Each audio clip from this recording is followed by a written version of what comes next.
Good morning students.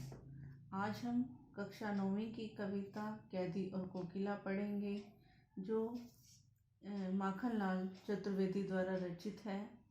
इस कविता में jail और जेल के कैदी जीवन तथा अंग्रेजी शासन की यातनाओं का वर्णन है। अंग्रेजी शासन की दमनकारी नीति के कारण कवि जेल में बंद है। वह पेड़ पर बैठी कोयल को देखकर उसके माध्यम से अपने भाव व्यक्त करता हुआ कहता है, क्या कहता है? कहता है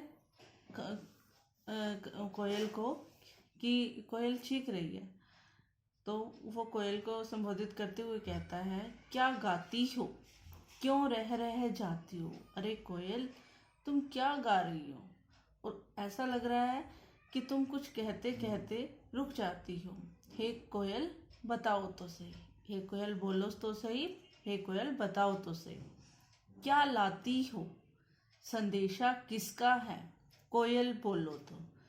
कवि कहता है कि तुम किसका संदेशा लेकर आई हो? बताओ तो सही, तुम क्यों चीख रही हो?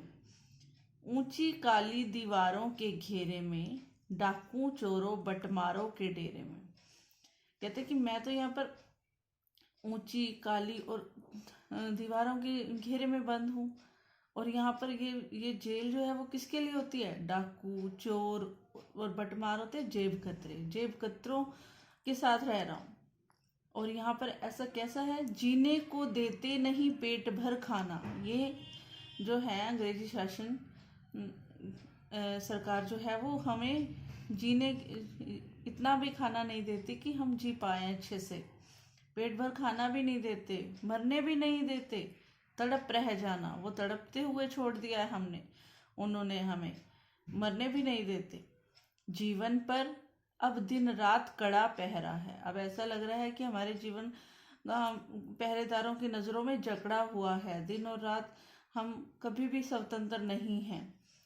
शासन है या तम का प्रभाव गहरा है। कहते ये शासन है, ब्रिटिश शासन को व्यंग्य किया हुआ है कि क्या ऐसा शासन होता है, या फिर अंधेरे का ही अंधकार मतलब अज्ञानता का प्रभाव है कि जिसको हम जानबूझकर अनजान बन रहे हैं। हिमकर निराश कर चला रात भी कालीन। हिमकर होता है चांद। कहते हैं चांद भी निराश होकर चला जा रहा है, वो भी छिप गया। हिमकर निराश कर चला रात भी काली। कहते हैं कि चांद भी निराश होकर चला जा रहा है, वो भी अंधेरी काली रात हो गई है उसके बाद, उसके छिपने के बाद। इस समय काली माँ मई जगी क्यों आली? और इस वक्त में हे काली माँ मई कोकिल के लिए आया, कोयल के लिए आया। हे कोयल, तुम क्यों जाग रही हो? क्यों फूक पड़ी वेदना बोझ वाली सी? कोकिल, बोलो तो। कहते क्यों तुम्हारे चीखने की आवाज आ रही है, ऐसा कि जैसे कि तुम दुख के बोझ में दबी हुई हो। क्या लूटा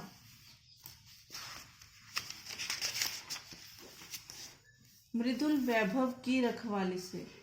कहते कि तुम्हारा क्या लुट गया है, और तुम ऐसे लग रही हो जैसे कि किसी धन दौलत, वैभव होता है धन दौलत की रखवाली के समान, कि किसी की रखवाली करती हुई सी प्रतीत हो रही हो।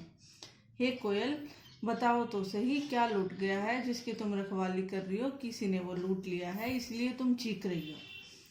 क्या हुई बावली, क्या तुम पागल हो गई हो? अर्धरात्रि को जो चीखी, जो आधी रात को चीख रही हो। कोकिल, बोलो तो। किस दावानल की ज्वालाएं हैं दिखी? कोकिल, बोलो तो। अरे तुमने कौन सी जंगल, दावानल होता है जंगल की आग, तुमने किस जंगल की आग की लपटों को देख लिया है? हे कोयल, बताओ तो सही, तुमने कौन से अत्याचार, कौन से यातनाएं, कौन से दुख देख लिए हैं जो इतना चिल्ला रही हो? क्या देख न सकती जंजीरों का गहना? हथकड़ियाँ क्यों, ये ब्रिटिश राज का गहना? क्या तुम्हें दिखाई नहीं दे रहा कि मेरे हाथों में जंजीरों का गहना है? कि उसने जंजीरों को गहना माना है क्योंकि वो ब्रिटिश शासन का विरोध करते हुए अपना हक पाने के लिए जो है वो लड़ रहा है, इसलिए उसने उसको गहना कहा है। उसे शर्म महसूस नहीं हो रही है। क्यों? क्योंकि उसने कोई गलत काम नहीं किया है। कहते कि यह हथकड़ियाँ नहीं है हमारे लिए, यह तो हमारे लिए ब्रिटिश शासन द्वारा दिया गया गहना है। कोल्हू का चरकचू जीवन की तान। अब ये जो सारे काम करवाए जाते हैं उनसे कोल्हू का बैल कहा जाता है।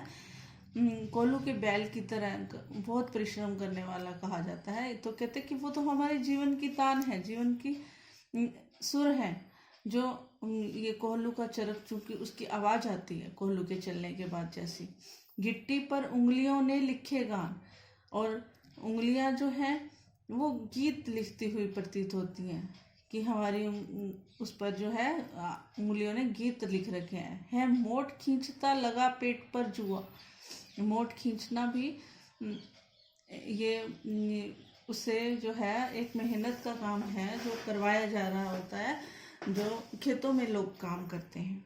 तो कहते हैं कि वो सारे काम हम कर रहे हैं बिना किसी हिचक के। क्यों?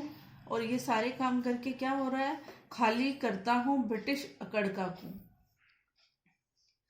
और ब्रिटिश अकड़ का कुआं जो है वो मैं खाली कर रहा हूँ।